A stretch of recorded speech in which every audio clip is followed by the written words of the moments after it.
Welcome to Inspired at Home. Today we're celebrating Easter, a perfect time to gather with friends and family, a perfect time to share your creativity, and a time to be inspired at home.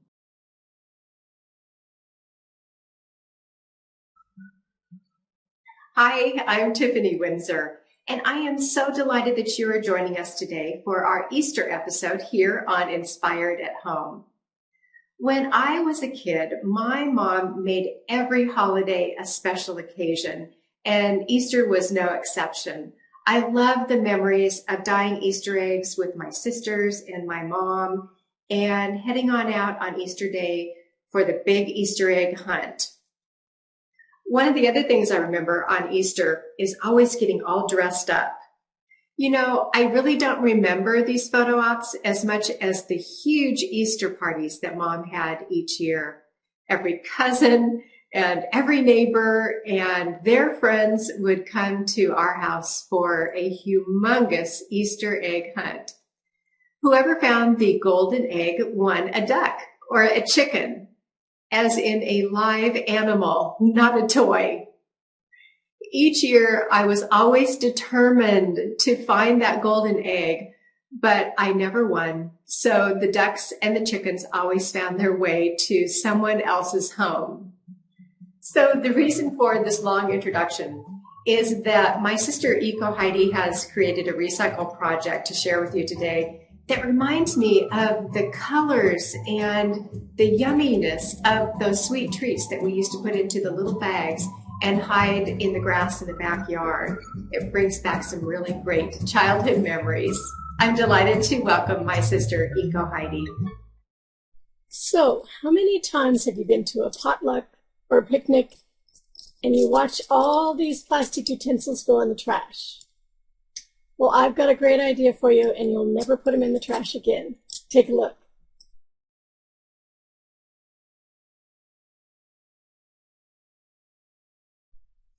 Here's today's project. These are the eggs that are made out of the plastic spoons, and I'm going to show you how.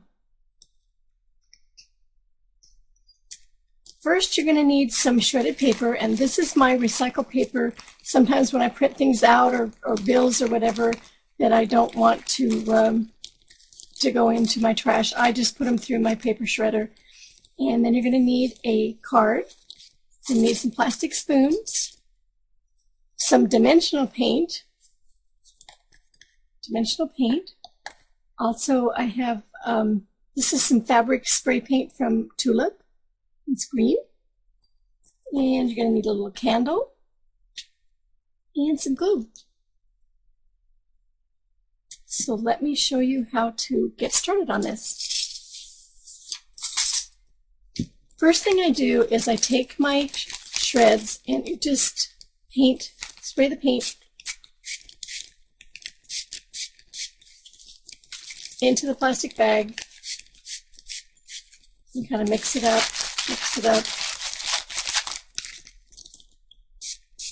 until you get the desired color that you want. Then you're just going to dump them out onto your wax paper, and that's what I've done here where they're already dry. And it didn't matter to me that they were a little bit sprayed and a little bit white. I really liked that effect. So you're going to take some of your glue.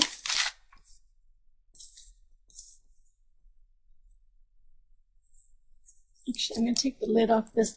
I actually put a tape top where it's got the tape nozzle on it, and I'm going to use that a little bit later. So I'm just going to take a little bit of glue out here, like so. So we can use that tape nozzle. I'm just going to spread some of this across. I got a little bit too much. And we're going to put the shreds right into that glue. These are the painted ones that we did. This is going to create our Easter grass for our Easter eggs. Next thing we're going to do is we put the Happy Easter. So we're going to use a stencil. This is just a plastic stencil I bought at the craft store, and all you do is I take a pencil very lightly, sketch my letters.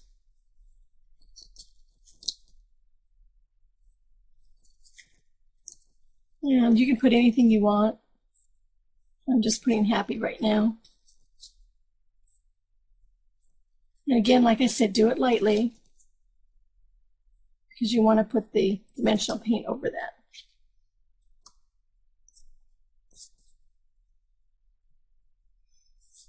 And here's where you would put the dimensional paint right over .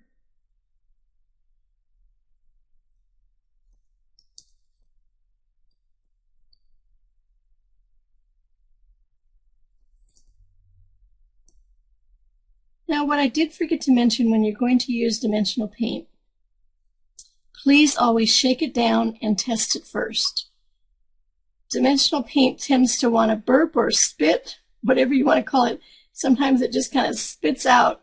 So if you shake it down, test it first, it always works better for you. See how easy that is? And that's going to give our little greeting. Now we're going to put that aside to dry while we do our Easter eggs. This out of the way. Okay, we need a candle. We light the candle.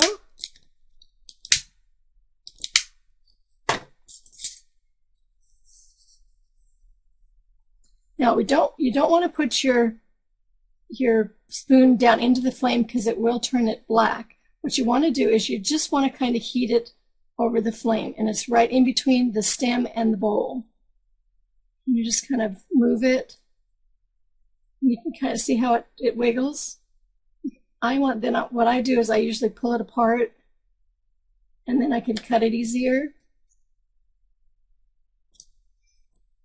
Now, if this edge isn't the way I want it, I kind of heat it up again. Again, don't put it in the flame, it's just heating it. And when it starts to heat up, when it's softer, then I can cut it where I want it. And that's what I want. I want that edge to be kind of curved like the shape of an egg. Blow this out. And then for this, you can cut this off too, and I'm going to show you a little bit later what you can do with these. So the next thing we're going to do is we're going to decorate them. And again, you just take your dimensional paint and you can do all kinds of designs, Easter eggs. You can do dots. Shake it down, test it.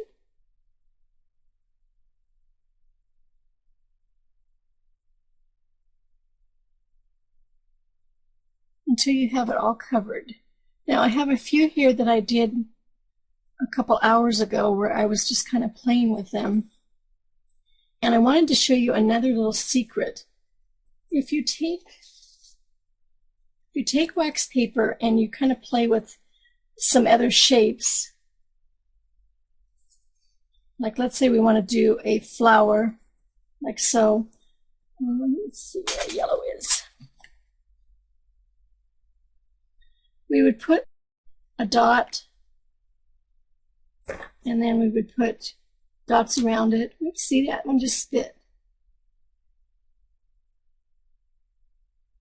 And then put like the leaves and the stem there.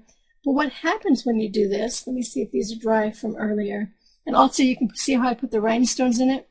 You can actually lift these up, and then you can glue these on, and then you don't have a problem where it slid down on this particular shape. Here's some hearts. So then what you would do is where I showed you that I put the tape nozzle, what I would do is I would actually put a little bit of glue on these that are already dry. I put the little drop of the paint, and then I put the rhinestone in, and then you just put a little bit of the glue, and then you'd put it in like that. And I got this hint from Crafty Chica when she was doing a project a while back where she was putting the paint down, and then lifting it and then gluing it on. And I thought that was such a cool idea. That way you can, if you make a mistake on here, or sometimes when it's a curved area, it tends to kind of want to run down. So if you do that with your little shapes like that, you can just glue them on like so. Then what I would do, go back here to my card, and I would put some glue anywhere that it's going to touch. It's going to touch the card. I'd put it in. This one I just did some little dotted flowers.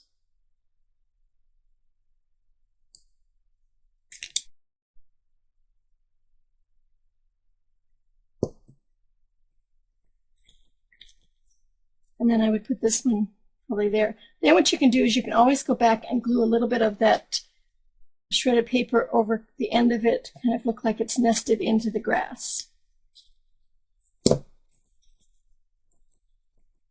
And of course I would have done Happy Easter too.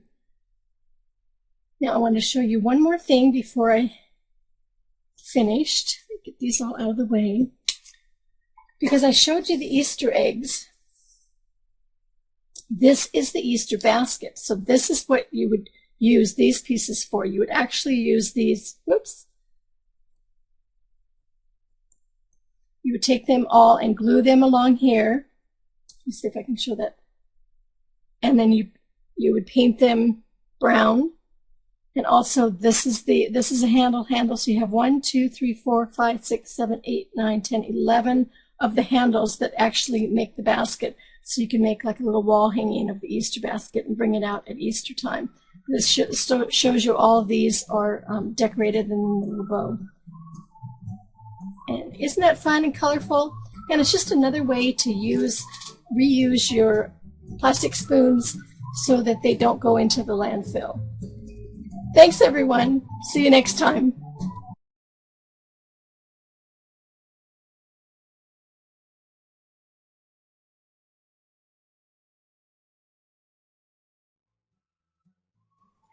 I have the amazing good fortune to be surrounded by an incredible circle of creative women. A couple of years ago, I had the opportunity to meet Candace Jedrowitz. She was a customer at my sister Candace's store in Maryland, and we connected right away. She moved away, and so I was so sorry to see her go, because I really do believe that friends are the family that we choose. And Candace has become a very good friend, and she's my adopted family. If you have been watching her creative work over this past year, you know that she does a lot of amazing things with polymer clay. So today, in celebration of our Easter episode, she is going to transform polymer clay into what looks like a piece of chocolate that you can actually eat. I'm delighted to welcome my friend, Candace J. Thanks, Tiffany, and I am so excited to be on the show today. I have a really cool Easter project to share with you. So let's discuss Easter chocolate. Oh, I know. You've come to expect this from me, but wait till you see how it turns out. I'm starting my chocolate Easter egg with a compacted egg shape of aluminum foil. And I'm going to cover that with a single layer of foil so that I can get the clay off of the egg mold after it's been baked.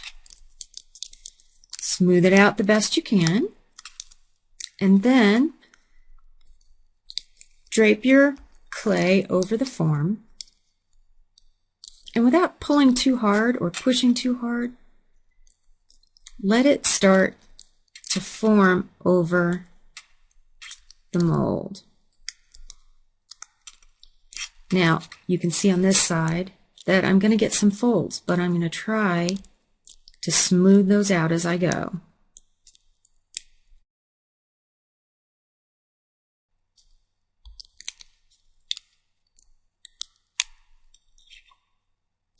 So I'm utilizing the plasticity of the clay.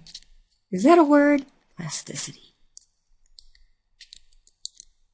And I'm letting it shape around the mold. And I'm going to end up cutting off the excess because you don't want to have areas that are a lot thicker than others.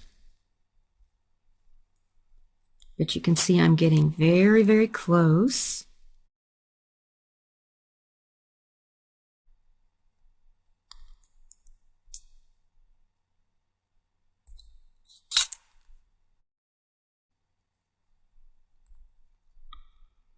That might be a little too thin right there, so I'm going to add a piece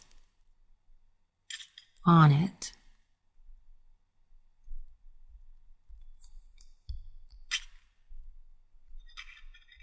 Okay, now you're going to do everything that you can to smooth the egg. You're going to roll it on the surface.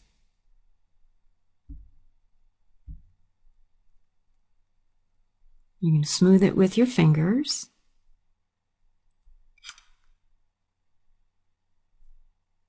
And that works pretty well. I love the texture of it as I smooth it.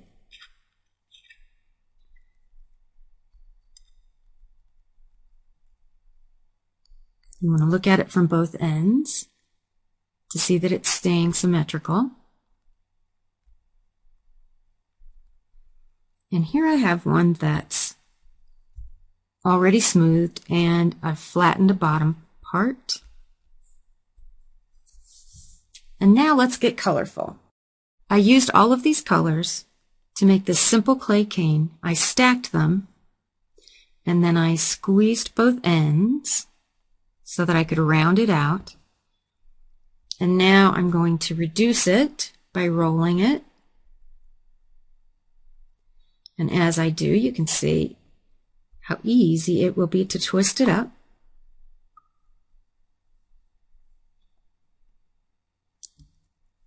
That took a little while to reduce. It takes a little patience and a gentle touch.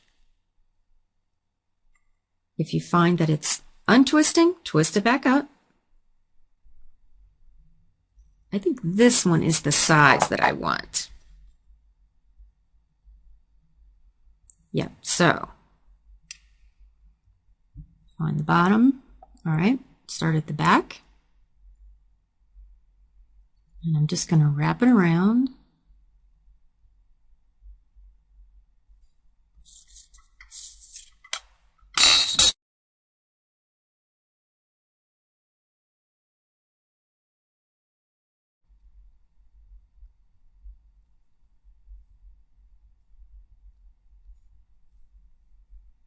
So here I have it wrapped around, and I want it to be just above halfway. Now I'm going to attach this, and I'm going to go with the natural pattern.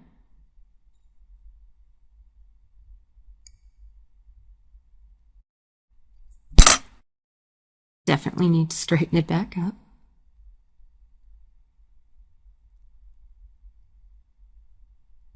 Now, right before I bake it, I'm going to cut it. I'm going to use a craft knife and go just below my little garland. And I'm going to cut down to the foil. And if you cut into your garland, don't worry too much about that. That's not really a problem. Now, there's one more thing that I want to do before it goes into the oven, and that's put a little decoration on the top.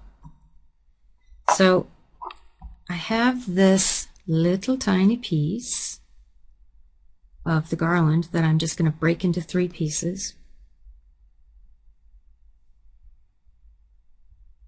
And then I'm going to roll it up into a little flower.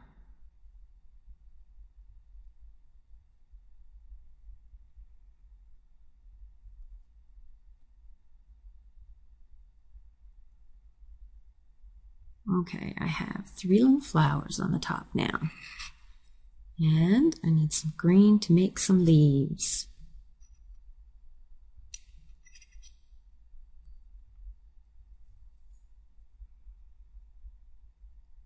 And I'm just gonna stick the leaves on. They're just little oval shapes.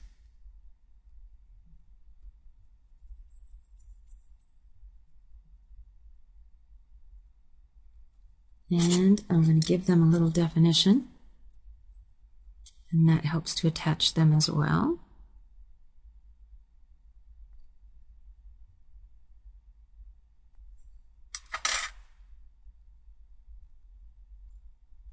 All right, I think we are ready to bake. Now I happen to have one that has already baked, and I removed it from the mold. And I also put just a little piece of green inside of there for grass. And I used this metal shaper to pull up the edges to help me make it look like grass. Now for this lid to be able to stay on, I need to make a flange. So I've taken this little strip of the chocolate color, and I'm going to attach it inside of the lid.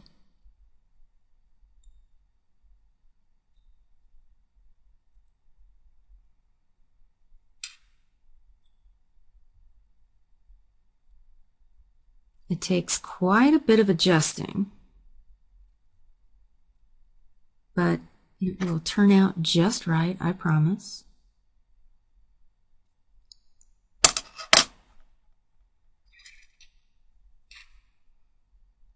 Now I'm going to meet those two up.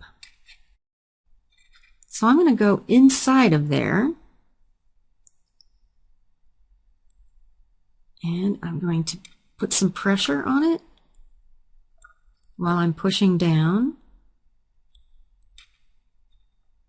and that's going to give it a good attachment.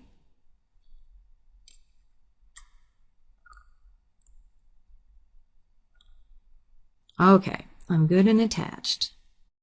Now I need to go around and gently push that toward the center so that it will fit over the bottom. That looks pretty good, so I'm going to try it. Try it very gently. Slide it onto the front. Take it off, slide it onto the back, and do the same for the sides until you can feel it set down all the way.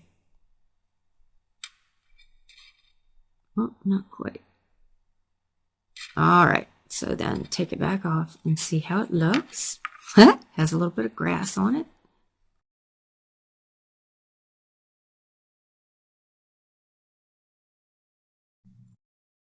I made a little chick to go inside there. Cute little surprise. This box has already been finished with a satin sealer, and it looks delicious. That's exactly the look that you want for chocolate. Once the clay has been fired, it loses its shine that it has while it's still malleable. And so you need to add the finishing touch of satin. This one has a little bunny rabbit inside. And this one I did some roses on the top. I did one more egg. This is a little white sugar egg. I used glitter to show the sugar. And he's got a little chick inside too. And it has the glitter in the grass, so it looks just like Easter grass. And the last thing I want to show you is these little chocolate egg beads that I made. They're going to make lovely earrings. Thanks so much for having me on your Easter show, Tiffany. I loved this project. I hope the audience liked it. I hope they try it, and I hope I get to see it. Check out the earrings. Sweet.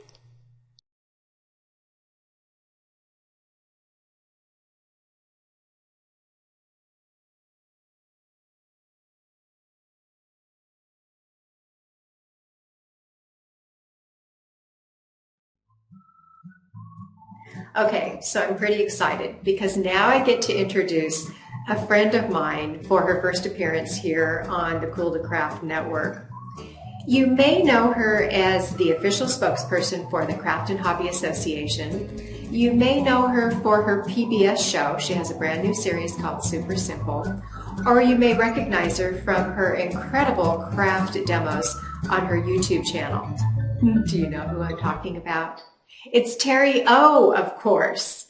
I'm delighted to welcome Terry O today, who is going to share with you her idea for tattooed Easter eggs. Yes, I said tattooed. I'm delighted to welcome Terry O.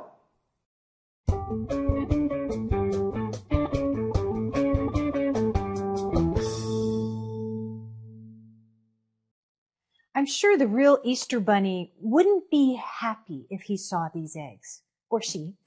Not sure if it's a he or she. But you know what?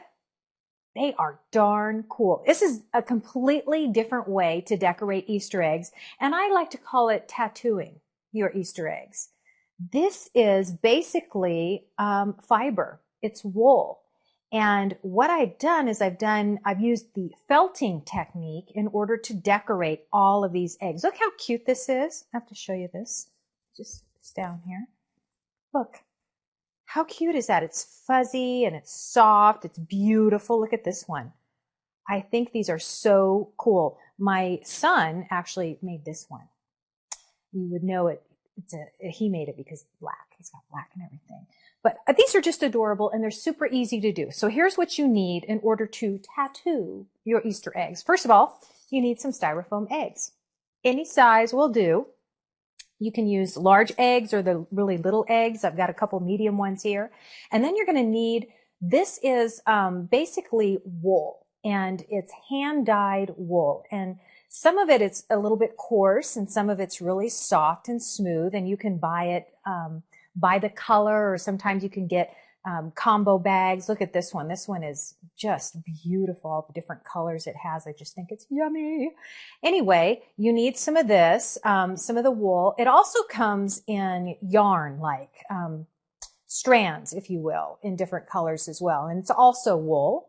And then you're going to need a felting needle. Now, a felting needle is a little bit different than a typical needle, is that it's sharp and it's pointy and it has barbs in it. And basically what it does, if I run my finger across this towards the end, you can feel the barbs. And the whole point of having a barb like this is to shove the wool into fibers. Now, we're not shoving into fibers right now, we're shoving into styrofoam. So, but you can shove it into fibers. And what I mean by that is on clothing. Check this out. A couple examples here of some stuff that I made. Look at this. How cool is that? And when you shove the wool into the fiber, it will stay. If I show you the inside of the jacket, you'll see that it literally latches on to the fibers and it won't go anywhere. I mean, I can wash this jacket and it'll stay exactly where it's supposed to, where I put it. So it's pretty cool. And I did this one here too. I mean, it's just a neat way to take a simple little jacket and, you know, add a little something to it. You know, that's what I love about it. Okay. So, again, we're going to tattoo instead of fiber, we're going to tattoo styrofoam Easter eggs. So it's really simple. This whole technique, whether you're doing it on fiber or on styrofoam, it's the same thing. So you pull out some wool and, less is more to begin with. And let's just do the cap here of this egg. And you're going to see how kind of a little goes a long way. I'm just going to lay it on here, and it's a pretty intricate and well thought out technique. And it basically goes like this. Okay, that's it. Seriously. I'm just shoving it into the styrofoam. Now, the thing that you don't want to do is get too carried away, because the styrofoam, as opposed to fabric, is really soft. And, you know, you can get kind of carried away and it'll all go on the inside. So, again, less is more. So just anchor it in just like that. Yeah. Like that. Okay. I could probably use a little bit more green there. And of course, I don't have any more of that green. Oh, well, so I'll use a different green, or I'll use blue. Now, it doesn't really matter. Even if you cross over and combine the colors, It doesn't become like, it's not like if you mix, you know, two colors together, it becomes a different color. It's not like that at all. So these stay pretty true. And I'm using a lot here. Spread it out just a little bit. As far as the kids go using this, probably not a good idea. But like I said, I let my son do it, but he's, you know, older. He's 13. So he was allowed. So we'll just go like this, and then maybe I'll just pull this apart here. It rips really easily. And like I said, if you decide to do it on fabric, it's also washable. So I'm just going to go around and I'm going to decorate this entire egg. And if I have any holes, I can go back in and fill in the holes. And if I wanted to, I can go in and maybe I'll take this one here. And if I wanted to, I can go in and I could add some different dimension to it by using the strands of yarn, not yarn, but wool. And in that case, you're just going to take one punch and just kind of anchor it in. You're not going to use that whole shoving technique that I just did. So you just anchor it in, and then you can move it around and twist it around and create any kind of design you like. And what's really cool, if you don't like it, you can pull it out and start all over again. So, you know, there's no right or wrong to it. So if you get creative and start thinking about, you know, what real Easter eggs look like, you can come up with some really cute and clever designs. Oops. And this one here, I just simply used yarn. I used the wool here, and then I used some really pretty loopy yarn to give it a whole different look. So you know what? Just let your imagination run wild and have a good time with it, okay? So there you go. I'll put all the information on where to find wool and felting needles on the website, okay? Have fun.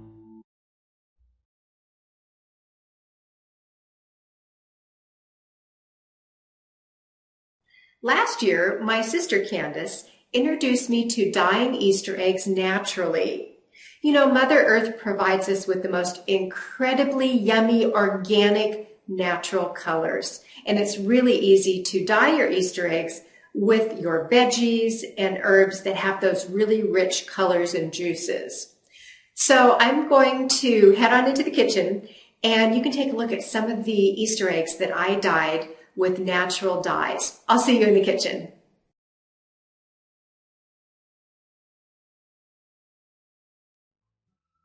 Let's make some natural Easter egg dyes. Here's what you'll need. Water, and it takes about 2 cups per pot. And you want to bring that water to a boil. Head on out to the garden.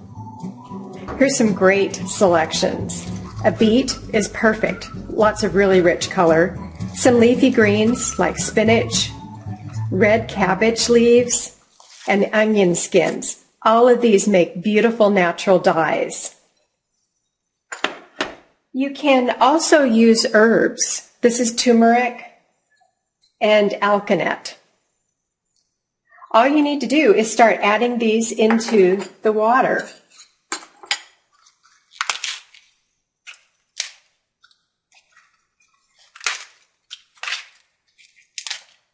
So here's my red cabbage leaves. And this is great because these are usually the leaves that you toss away, that you don't use in your salads.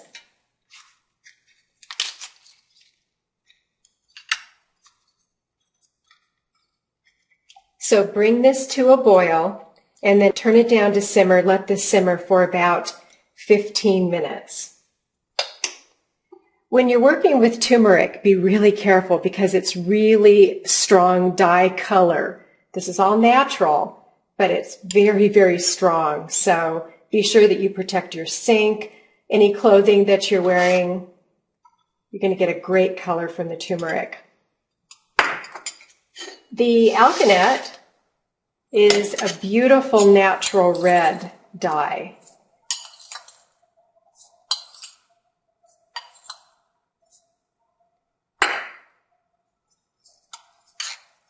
So I'm going to bring all of these back to a boil and let them simmer for 15 minutes. Now that my veggies have been simmering on the stove for 15 minutes, I've removed the pot from the stove, and let's take these out. This is the red cabbage leaves. Take the big pieces out of the water.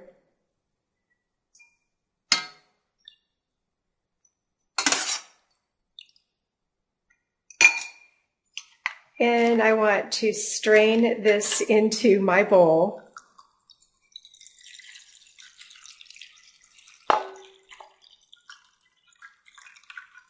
And as you can see, my red cabbage leaves make a beautiful blue dye.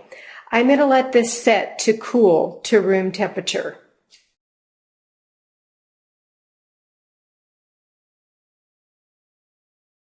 I have cooked all of my veggie dyes, and I have strained them and let them sit to room temperature. So now we get to start decorating our eggs. I just grabbed some easy embellishments that I found in my kitchen drawer, which, first of all, it's the little reinforcement, self-adhesive reinforcement circles. Those you can just stick right onto your eggs. You do want to be sure that your egg is very dry so that these will stick. And I did find that I like to take and run my fingernail along the edge of all of these so that it presses down. Then you'll get a nicer pattern off these little reinforcement circles.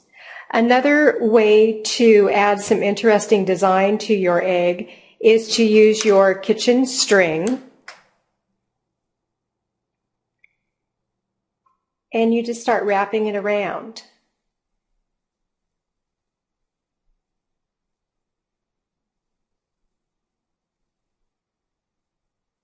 And you keep going around and around until you have the pattern that you would like on your egg. And then I just slipped the end of the string back to the last round, and that holds the end. So the different colors I want to share with you that I have here. This is the red cabbage. That turns out blue. This is beets. This is the turmeric, which I mentioned you need to be really, really careful with, because if you drop it on your kitchen counter, it will stain. And I can attest to that because I did that already with this batch. So be very careful with your turmeric if you do use that for your yellow dye. The brown onion skins make a beautiful orange. And this is the alkanet, which I actually thought would turn out a lot more red than it did, but it has a real pretty color to it that I'll show you a close-up in just a moment. This is blueberries, and this is spinach, and I definitely could have used a lot more spinach leaves to make this a lot greener, so this is going to be a very pale color also. Let's see if I have any of these baths open. Let me take this one out so I can drop my new egg in. I have found that it takes several hours. You want to let these set in the natural dye baths for several hours in order to get some of these stronger colors. And these are the little reinforcements that I put on.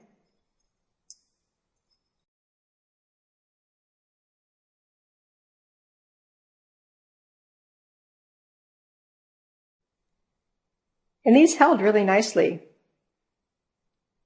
Creates a nice pattern on this. So very simple. Let me just grab a paper towel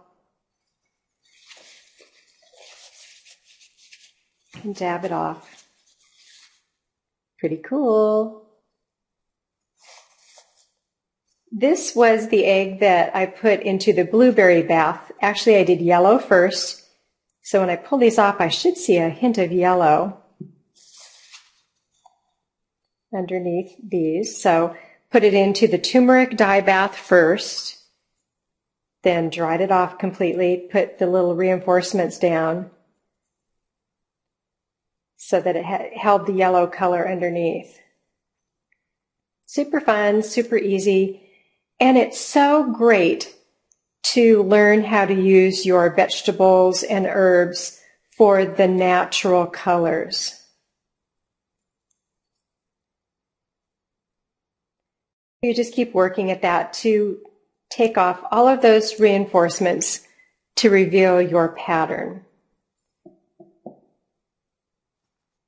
Let's take a look here at the onion skin.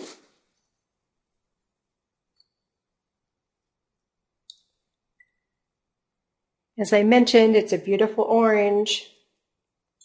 I'm going to let that drain off just a little bit and put my next egg in. And let's see what we have here. This should be just a very subtle effect.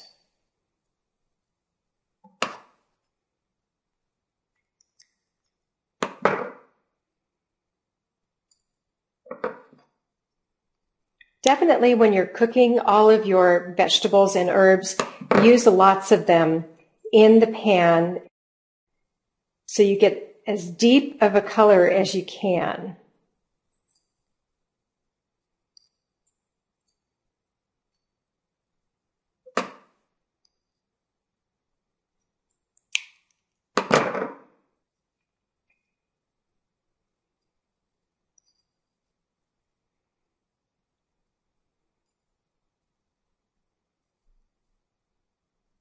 Super cool. Let's just wipe this off a little bit. I noticed when I started pulling some of the string off that some of that color actually wipes back, and that gives you another pattern from the paper towel. I love that effect. So once again, this is the onion skin, and this is the blueberries. That's kind of a combination of everything. We have some really rich, deep colors here, and this took just a couple of hours of these eggs sitting in the dye bath. Keep in mind that you can eat these hard-boiled eggs, but in some instances, the eggs may pick up the actual flavor of the herb.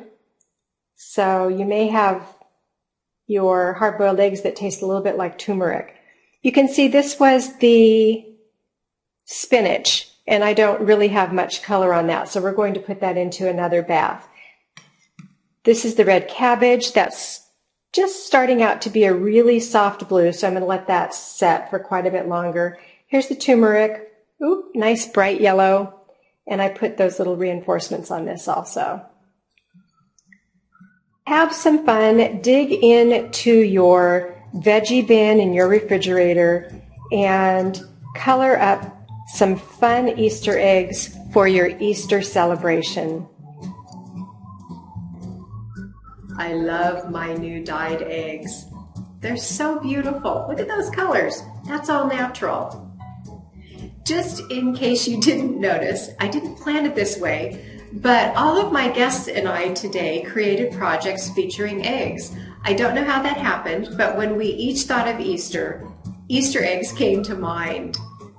Eco Heidi shared her plastic spoon Easter eggs, all decked out in pretty patterns and colors. Candace J shared her calorie-free polymer clay chocolate eggs. Terry O showed you how to fill your Easter baskets with terrific tattooed eggs. And I hope I've inspired you to try some natural Easter egg dyeing this year. The photo tutorial instructions for all these projects will be featured in next week's Cool to Craft Fave Crafts newsletter. So if you haven't signed up, be sure to stay tuned after today's show for more information. Also, hop on over to cooltocraft.com for lots of project inspiration, and you'll find the links to today's archived demonstrations and our past shows. I hope that you have a fabulous Easter, and let's all celebrate with love and peace. Thanks again for joining me for today's Inspired at Home. Get creative, get inspired, be cool, have fun. Bye.